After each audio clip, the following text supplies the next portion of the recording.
Hello everyone and welcome back to the channel, and today I'm here with another career mode video. Haven't had one for a little while, a few days, but I am back with the Spanish Grand Prix qualifying in season 1 of our career mode. So last video of course was the Imola Grand Prix. If any of you guys haven't watched that, I'd highly recommend it. Probably the best race on the channel so far. I think it's better than the Bahrain Grand Prix in my opinion. Really exciting race, plenty of drama, plenty of excitement. I thoroughly enjoyed it. So if you guys haven't viewed that, then I'd go straight click off the video and watch that, because it's a really exciting Grand Prix. But if you have watched that, I'm going to go over a little recap. We of course had a fantastic race, P5. Lewis Hamilton won the race with Valtteri Bottas, his teammate, in P2. So a Mercedes 1-2 after a front row lockout. That's helped them in the constructor standings. Max Verstappen is P3. Of course, in the standings at the moment, Bottas leads Hamilton by 2 points. Hamilton leads Verstappen by 2 points. It's extremely close in there, and both the wins and both second places have been taken by that top three. Leclerc had a fantastic race last time out, P3. He has 16 points, same amount as Sergio Perez, who had a mechanical failure, and because of course Max Verstappen's P3 in the championship and finished 6th at Imola and Perez didn't finish, you can see in the constructors Mercedes have a very healthy lead ahead of Red Bull. Ferrari lead the battle for P3 ahead of McLaren. Of course, Ricciardo is currently in P4 with consecutive 4th places on 24 points, but Leclerc is right behind. Well, I say right behind, he is 8 points behind. And then, of course, Carlos Sainz has taken 12 points, also for Ferrari. Meanwhile, Lando Norris has only taken 1, with 13th at Bahrain, mostly because of me. That was my fault. And then, of course, 10th place at Imola after a collision on the first lap with one of the Red Bulls, who I think was Max Verstappen. And then if we have a look further down the Constructors' Championship and the driver order, you can then see ourselves, Dynamo Mechanics F1 team, leading AlphaTauri by 2 points. All of our points are from ourselves, and all of AlphaTauri's points are from Pierre Gasly. Aston Martin have 4 points, equally from both drivers, 2 from Vettel, 2 from Stroll. Alpine, Williams, Alfa Romeo and Haas are yet to score. And if we go into the R&D, it's certainly looking like AlphaTauri have the upper hand on Aston Martin, Alpine. And we're sort of with AlphaTauri, but you can see how close it is on there. But when you get into the Grand Prix, it's certainly looking like the order is probably going to be Mercedes, Red Bull, Ferrari, McLaren, AlphaTauri, ourselves, Aston Martin, Alpine, Alfa Romeo, Williams, Haas, possibly around that. Of course, Red Bull are doing better than Mercedes in the R&D chart. You can see they've got a chunky lead there, but they had a disappointing result in Imola. They'll be hoping to do better in the Spanish Grand Prix, but sadly, we've had some frustrations from the last Grand Prix at Imola. And that was, of course, with the power unit. The control electronics are up to a very frustrating 83% wear, which certainly isn't fantastic. Driving on even track surfaces such as curbs, grass and gravel wear it, yes, I do understand that. I did probably take a bit too much curbs at Imola, but after that Grand Prix, we have got 83% wear on that, and you only get 2 control electronics for the whole season, which is a little bit worrying. This one, of course, over here has not got that much weight. If we actually go and click, if there's that one, yeah, so this one won't have any wear on it, but this one, you can see in 2 Grand Prix, 83% wear. That needs replacing for the Spanish Grand Prix. And because we had a lot of wear on the control electronics, that puts wear on everything else, which isn't fantastic, because I mean, the turbocharger isn't looking too bad, 55% wear. The energy store is pretty much fine at 36. The motor generator unit heat, 48, not too bad. 53% for the kinetic one, not that great, but 60% for the internal combustion engine, which has taken quite a smashing from last Grand Prix, which does of course mean that there's a chance we might have to take an engine penalty for the ICE at some point this season. But one thing is certain, we're going to have to take a penalty at some point this season for the control electronics, because we've got one left allocated for 8 Grand Prix. That's not going to last. There's a good chance that we might need just one engine penalty this season, and that would be 4 Grand Prix in. So we'd be able to go 4 Grand Prix and then 4 with control electronics. But there's also a chance we might have to go 3-3-2 or 2-3-3 or 3-2-3. You get the point, but we might have to end up going like that. We might even need to take 2 control electronics penalties. Now, if I go back to the season results, you can see the races coming up. We've got Spain, France, Austria, Great Britain, Hungary, Belgium, USA, and Mexico. If we were to do 4 on this control electronics and then take a penalty, we would take a penalty in Hungary. However, there is a good chance that it might not even make it to Hungary. There's a good chance that it'll last Spain, France, Austria, and we will need a new one for Britain, and that is quite likely. We might need to take 2 penalties this season, and the first one could have to be at Britain. And I don't want to have to take an engine penalty at our home race, so I think what we're going to go with is we're going to go and take an engine penalty for the control electronics this weekend. Now, I know that sounds a little bit out of the box, but I am going to go and take a control electronics penalty this weekend. We're going to need to take it at some point, and I'd rather take it for the Spanish Grand Prix than I would for the British Grand Prix, because I don't actually think it's going to survive for the Hungarian Grand Prix. We are going to take a penalty, and the penalty would be awarded when the carriage following completion of the fitting process. And it's going to be a grid drop penalty. That is fine. And the reason why I've decided to take that is pretty much because I don't want an engine penalty later on in the season.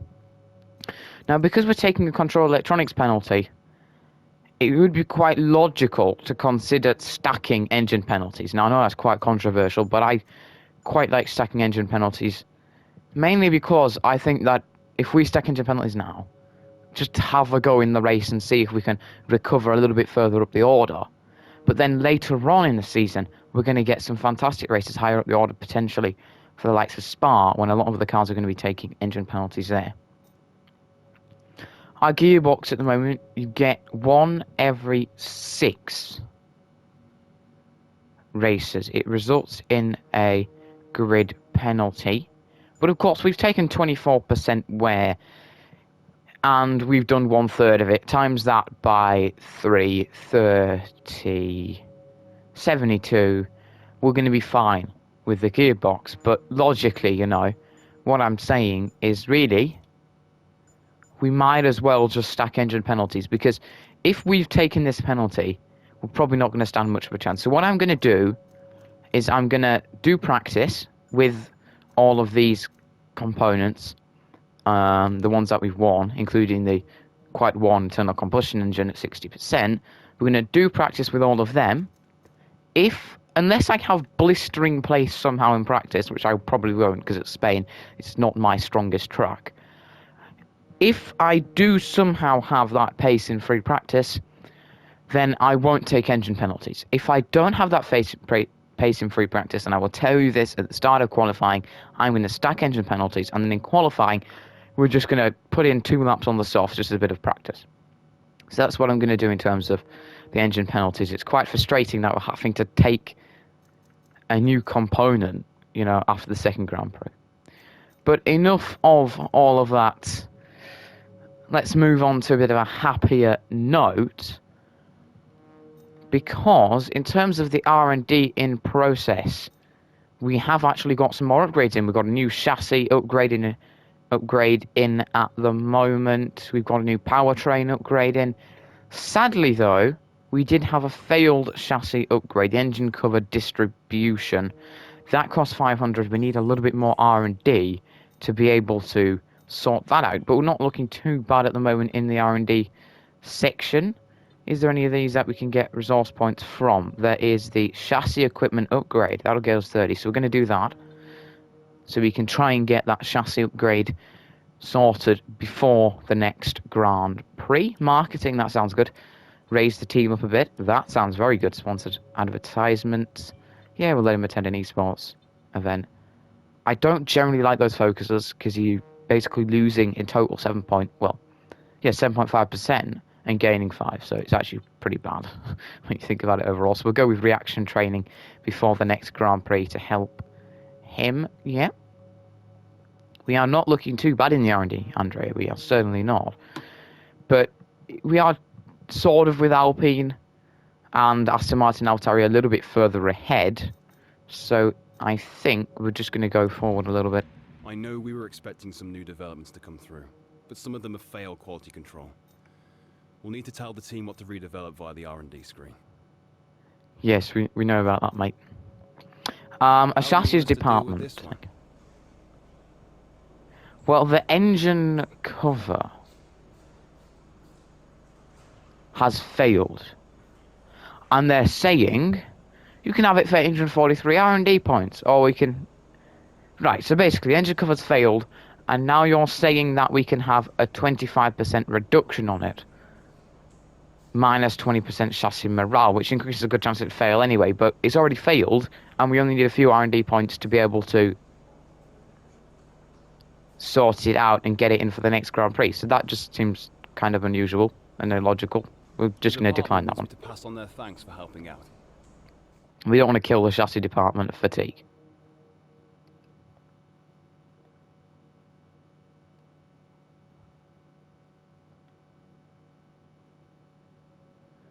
So then, 22nd, and there we go. Sooner or later, you'll probably be asked by the media who you consider to be your Oh dear. Think Hopefully not in qualifying, because then I'm not going to do well if I get asked after qualifying or something. There we go. Have we got enough? We certainly do. 0% failure chance, and that will be in before the Spanish Grand Prix. That's crucial for the team to get that one in. And now I'm actually thinking we've got quite a lovely chunk of money around. We can make an upgrade, of course, whether that's fabrication, build time, quality control, or resource point generation. We can get an extra 75. Increase 75 from, I think, 25 per this department. So we gain 50 more each week, which is quite a good amount. But also fabrication is quite important. We certainly have been struggling a little bit when it comes to being able to do the aero upgrades, because we haven't had that many. That's 2,200,000. I'm not too worried about the build time and the quality control at the moment. I don't really want to focus on those two, so I think we might go with the fabrication just so we can get two different upgrades in at different times. Well, at the same time, so kind of mad. So there we go. We've got some more R&D points there, but we're still quite a little bit off being able to get another upgrade. Because if we look at the aerodynamics department now, I do want to get the rear wing outer strakes upgrade going sometime soon. I should be able to get that if I get some R&D from practice. Something from we'd like your input on. This then. So I can either have 500 R&D or 10% off spark plugs.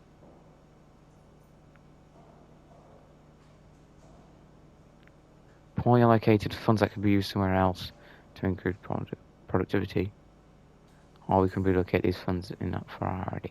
Right, so if you think taking 10% away from spark plug, if we add that 10% back on, it's not going to make much of a difference there. It's going to be in the 500s. If we relocate the R&D, we get 500 resource points. That's much better, because you're not saving 500 resource points there, so we might as well just have 500 resource points. It's a bit easier. And that 500 resource points, because I think in the powertrain we don't really need to focus on the spark plugs. That's minor. It's not really that necessary. We're sort of nicely in the middle in that department. Barge boards. We can either have that for drag reduction. DRS, I think that requires the barge board. I think this is quite a minor one. So we're going to go in with the rear wing outer streaks. That will be in for the French Grand Prix. Unfortunately, a lot of stuff's going to be in for the French Grand Prix. So we could see some R&D changes because there's such a long gap. In terms of the corporate, we only need 3 more to be able to get another sponsor. So we're not looking too bad at the moment in terms of that. Let's head a bit further forward then to the 3rd. Lots happening on the 3rd. Okay, we've had the new parts come through the fabrication process. We'll have them with us for the next Grand Prix. That's very good then. Will be with us for the Spanish Grand Prix. As you can see there, we're actually getting quite close to Aston Martin in it. Of course, with our new aero upgrades, they're going to be coming in, and the gearbox, but they're not massive upgrades. I'm hoping that we'll be able to get some more bigger upgrades in. We've done that one, and there is another upgrade, engine cover. This might have been what they were talking about. Okay, right, so we need quite a lot of R&D points for that. As I'm sure you can see, though, we're doing pretty well in the chassis, you know. We're just sort of in the middle of nowhere, in between all the cars below us, and then, of course, Ferrari, Red Bull, and Mercedes up at the top. So we're doing really well in chassis at the moment. We do need to focus on aero, but I'd like a chunky upgrade. I think that is a major upgrade there. That one. So we might be able to get that one going. That would be important. But as you can see there, we're pretty much sorted for the next Grand Prix. As I said, we're taking the engine penalty. I will tell you in qualifying what the plan is once I've done some free practice. But that's it for the No, it's not it for the pre-preparation. Just throwing a powertrain department event. Why not? Look at this for us, please. You can increase morale, lose cash, or do nothing. 50k. Is it worth it? 50 grand to increase morale. Tough one because we're not exactly doing many upgrades at the moment.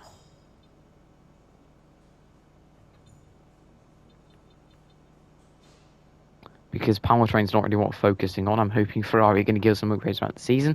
We're probably going to get another upgrade in the powertrain department at some point soon. But I think I'm going to actually gotta agree with that. Helping handle that. I gotta really agree with it. I just feel like I should. It's probably good. It should help us, hopefully. So there we go. That is it for the pre-race part of this video. If you guys haven't already, don't forget to hit the like and subscribe buttons, and I'm gonna catch you guys for qualifying.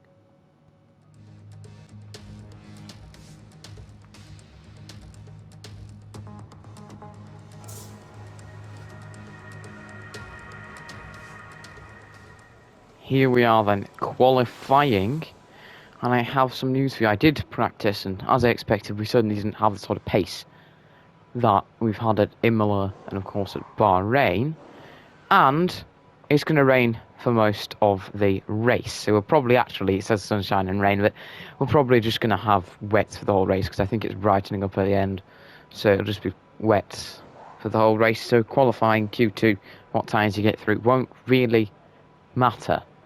And because of that pace, I have decided that we are taking all of these grid penalties.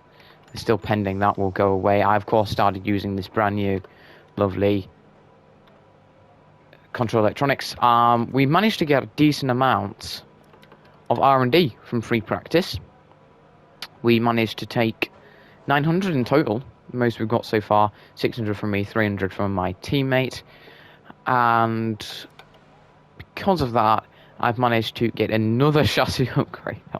I'm a bit heavy on the chassis upgrades, but I like these chassis upgrades, you know. And that's the other engine cover upgrade, and that will hopefully be in for the French Grand Prix, I do believe it is next. So we're going to have some more chassis upgrades in for that, because at the moment we've actually gone really chassis heavy, so I think that'll be our 7th chassis upgrade on there, so we'll be on 7. And then we've got like 2 on the aero, but of course we're bringing in 2 more, so that'll be at 4. And then we might need to have a look at durability and the power unit, because we're not doing that much on them, and also a bit of tyre wear in the chassis department. That should help us out a bit in races if we look at that upgrade. That'll of course be hoping to be getting that in for the French Grand Prix. And as you can see, everyone else is going out, but we're guaranteed to start at the back of the grid anyway. Our teammate Robert Schwartzman is probably going to be flying the flag for the team this week. And of course, with the wet race and with us having a 10-place grid penalty, I thought I might as well just stack them. It's probably the best option for the team. One thing I didn't actually do is I didn't take a gearbox penalty. We can actually take one of them. Estimated fitting is 4 minutes to 5 minutes, so we might as well just take that too. Because the plan is to actually go out in 5 minutes, really, to then go out on track and just put a couple of laps in, just so we've done something in qualifying. And then, of course, in the race, we will hopefully be able to go forward from the back. I'm not sure how far, though, in the wet weather. There won't be any DRS, so it's going to be harder to overtake. It's going to be slippery out on track. The race start's going to be crucial. In fact, we've had some great race starts so far, but I generally don't get off the line that well in the wet. And there's no way we can actually go backwards, because there's nothing backwards, which is a little bit odd, but we should be able to go forwards in the race, hopefully, a little bit, and maybe get ahead of the Hassas and the Williams and the Alfa Romeos. But qualifying is going to be very interesting to see where the drivers filter out. Of course, we are in Q1. I doubt there'll be any surprises, and we're going to get out on track once we've decided to decide, why not add another gearbox? Why not have a fresh gearbox and then have an even fresher one at the end of the season, 6 races after this one, which we are fitting now. Here we are then. We're going to go out for a lap. As you can see, yeah, we just got another penalty. Why not? We just thought, right, we need, actually, after free practice, there was an awful lot of wear on the internal combustion engine, so I thought, right, well, I might as well just switch out that internal combustion engine anyway, and might as well take a penalty for that. And by that point, it was might as well, I'm going to be guaranteed to be last, I might as well just stack them. And that's what I've done. Our teammate Robert's doing pretty well. He's not near the back. Hopefully he can get out of Q1. Will be another car out in Q1, because I'm not exactly throwing everything at it at the moment, because I know that we're just going out for a bit of a lap, just to sort of bit of practice before the race. I mean, what's the best way to have a qualifying sim? Just do a bit of qualifying. Yeah. So that's what we're doing right now. I know we're not going to need it, but I just want to sort of see what our relative pace is when we put in 2 okay-ish laps. And I've gone out sort of when there's no real traffic, so we can be the only car out on track. Just set something, put it on the board. It won't be a great lap, but of course with a wet race, like, anything could happen. I generally have had quite a few wet races around Spain. It's quite common for me somehow. I generally get quite a few of them. So it could be quite a difficult one out there tomorrow in terms of looking at like the race weekend wise. But I think, you know, we've just got to throw everything at it, really. You've got to take risks in the race. We're starting 20 seconds, whether we like it or not. You know, this qualifying session is just me putting down a lap or 2. Yeah, that was a terrible lap, as I'm sure you saw then. I can promise you guys I can do a lot better than 1:23.1. I'm not really pushing that much at the moment because it's unnecessary for me to go out there and start setting fastest sectors and stuff.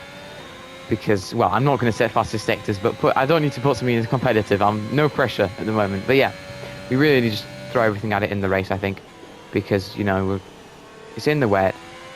If we don't throw everything at it, we're not going to get anything out of it. We're probably not going to get in the top 15 at all, really. So yeah, I think we're just going to throw everything at it in the race, all guns blazing, and hopefully we'll actually might be able to get a good start in the wet, because I generally don't get good starts in the wet. Of course, that'd be interesting. Hopefully we don't get too many wet races this season. That's not because I can't drive in the wet. I can drive in the wet. We saw that I can drive in the wet at Imola. I'm not great in the wet at Imola compared to what I am in the dry at Imola.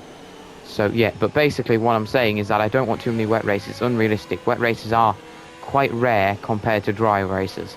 Especially like, if we were racing in winter, like in the middle of winter, like February and January, possibly December, lots at the end of December at European tracks, then yeah, expect rain most races. But we're not going to get rain most races, so I want it to be a bit more realistic. Now we've set an okay lap time. Well, it's still not okay. I might as well go for one final lap here on the third lap. A bit more time for me to talk to you guys who are just sat there thinking, why is he even out in qualifying? It's not even going to matter at all. But yeah, we're just putting in the okay lap. So yeah, I'm hoping that my team, I keep saying so yeah, but I'm hoping that my teammate Robert can fly the flag for us this weekend. He's looking alright as we've absolutely bottled it. Absolutely bottled this lap. And what I'm going to do is, because we've absolutely bottled it, I'm just going to box. And then we might, actually, you know what, we're going to go out again. I'm not happy with the lap we put in. We're going to go out again and have another go, I think, possibly. If we come back, well, if we come back in now, it takes 1 minute 21. Yeah, if we come back straight back in now and get straight back out, there might be time for another lap. We'll have to see if there will be, but we might as well have a go. Well, it does seem we've taken a bit of rear wing damage, but that's set us back a little. really totally unimportant, actually. It doesn't make a difference for starting last, whether we like it or not. It wasn't a competitive lap time at all. I was just trundling around, then started a push and spun it round, but you can see that our middle sector was a bit more there against Nikita Mazepin. Our final sector was poor too. Just not really getting into it, but really good from Robert Schwartzman. The drivers are going out now. He's one of them. Quite a lot of them are going out. And hopefully my teammate can make it through out of Q1. We'll look at that in a second. Well then, here is what's happened in qualifying. And as I'm sure you can see, as you look down the order, it's not looking too normal. Mercedes 1-2, Red Bull, then the Ferraris, McLaren of Norris. Ricciardo down there in 10th, not great. Vettel, Gasly, Tsunoda, Stroll, Alonso. Kimi Raikkonen up in 14th. He's made it out of qualifying. So really great work from the Alfa Romeo. Esteban Ocon's done it too. George Russell, and what a shame for our teammate. Knocked out P17. He won't be able to compete in the second part of qualifying. Giovinazzi's also out. He'll start P18. Schumacher will start P19 with Latifi P20. And we will start alongside Nikita Mazepin. 6 times penalties. We've got 55 grid positions minus, and we can go all the way back to start, I don't know, probably in the middle sector we'll be starting, and they'll be starting like on the actual grid, judging on the amount of penalties we've got. But we're going to be starting last anyway. I didn't even go out to put a competitive lap in. Just went out, put a lap in, 2, spun it. Why not? Take a bit of rear wing damage, and there you go. So yeah, that was ourselves out of qualifying, but really great work from Raikkonen and Russell to make it out. And there you have it. We are out of qualifying with Nikita Mazepin, Nicholas Latifi, Mick Schumacher, Antonio Giovinazzi and Robert Schwartzman will start 22nd on the grid with multiple grid penalties tomorrow. Of course, that is a lovely, well, I say lovely, it's a wet race. It's going to be a tough one. Hopefully we can make our way up the order, maybe finish. My target's probably going to be something like P15. Of course, Ocon there at the moment. But really great work from George Russell to make it out of qualifying. Kimi Raikkonen P14. It'd be really interesting to see what the grid is like for the race. Yuki Tsunoda looking good. P11. Lance Stroll P12. So disappointing for us, but equally though, it doesn't make a difference where we qualified. We could have qualified on pole. We're going to start last on the grid, and hopefully we can make some progress in the race. So that is it for qualifying. Of course, we don't get to see the result of Q2 and Q3 until we get to the grid in the race, and I will show that to you guys, hopefully in a bit of detail. But thanks a lot for watching, everyone, and catch me tomorrow for the Spanish Grand Prix in the rain.